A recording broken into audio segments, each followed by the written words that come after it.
السلام علیکم دوستو، میں ہوں محمد کاشف اور آپ دیکھ رہے ہیں انفو کائنات۔ میں نے ایدی فاؤنڈیشن کے ایک ممبر سے پوچھا تھا، آپ روزانہ لاشیں وصول کرتے ہیں جس میں مختلف لوگ مختلف حادثات کا شکار ہو کر موت کے منہ میں چلے جاتے ہیں، کیا آپ کو کبھی کسی کی لاش دیکھ کر لگا ہے کہ یہ شخص قدرت کے انتقام کا شکار ہوا ہے؟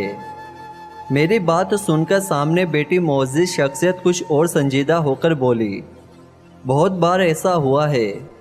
پچھلے ہفتے کی بات ہے، ہمیں کال موصول ہوئی 2 ماں بیٹیوں نے خودکشی کر لی تھی۔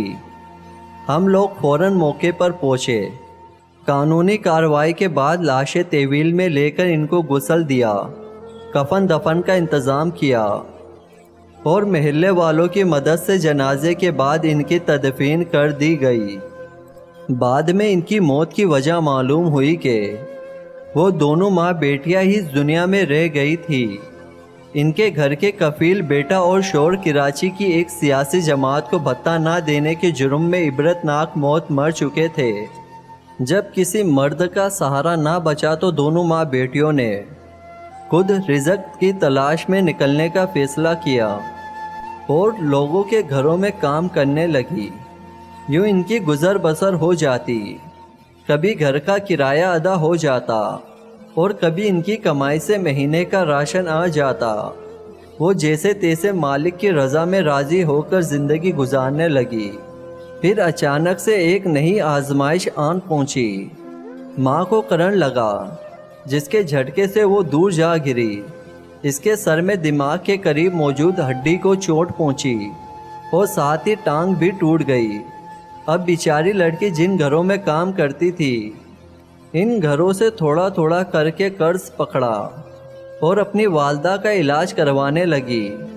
ٹانگ کا آپریشن کر کے اس میں راڈ ڈال دی گئی، جبکہ دماغ کے قریب کریک ہو جانے والی ہڈی کا آپریشن مہنگا تھا۔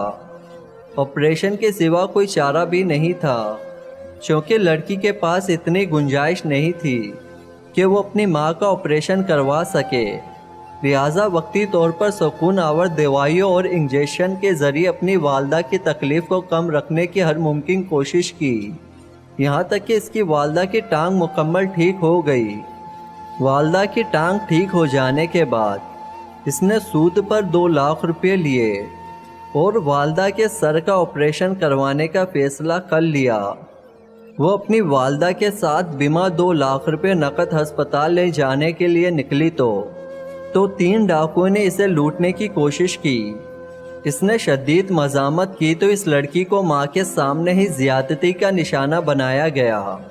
لڑکی لوٹی پھوٹی حالت میں گھر پہنچی اور ماں کو بتائے بغیر خودکشی کر لی۔ جب ماں کو بیٹی کی موت کی خبر ملی تو اس کے جینے کا مقصد ختم ہو گیا۔ روشنیوں کے اس شہر نے اس کا بیٹا اور شوہر پہلے ہی چھین لیے تھے۔ آج بیٹی بھی عزت کے ساتھ ساتھ جان گنوا بیٹی تھی، لہٰذا اس عورت نے بھی خودکشی کر لی۔ مجھے ان ڈاکوؤں کے ظلم کے انجام سے خوف آیا۔ میں نے ان کو پھر بھی انجام تک پہنچانے کا سوچا اور جس جگہ واردات ہوئی وہاں موجود قریبی گھر کے کیمرے سے ڈاکو کو CCTV فوٹیج لی اور اپنے ایک پولیس والے دوست کے ذریعے ان کی تلاش شروع کر دی، مگر ہمیں دوسرے ہی دن وہ دوبارہ 3 لاشیں اٹھانے کی کال آ گئی۔ 3 لوگ جو بقول پولیس کے نشے میں دھت موٹر سائیکل پر جا رہے تھے، وہ سامنے سے آتی ٹرک سے ٹکرا گئے۔ ٹرک نے سینے سے نیچے کا دھڑ کچل کر رکھ دیا تھا۔ ان کے پاس شراب کی 2 بوتلیں ٹوٹی پڑی تھی اور جیب سے 1,99,000 رقم ملی تھی۔ جب میں پولیس سے لاشیں تحویل میں لینے کے لیے پہنچا تو میں حیران رہ گیا۔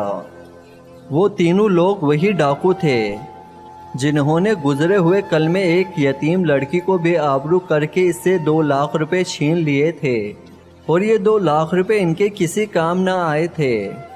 میں نے ان کی لاشوں کو غسل دینے کے بعد کفن دفن کا انتظام کر کے ان کا جنازہ کروایا، اور ان کے جنازے میں بھی میرے دل سے دعا اس خودکشی کرنے والی لڑکی کے لیے ہی نکل رہی تھی۔ ان تینوں کی موت اور حالت دیکھ کر مجھے لگا تھا یہ لوگ خدا کو بھولے ہوئے تھے اور اب ان کی لگامیں کھینچ کر قدرت نے ان سے اپنا انتقام لے لیا ہے۔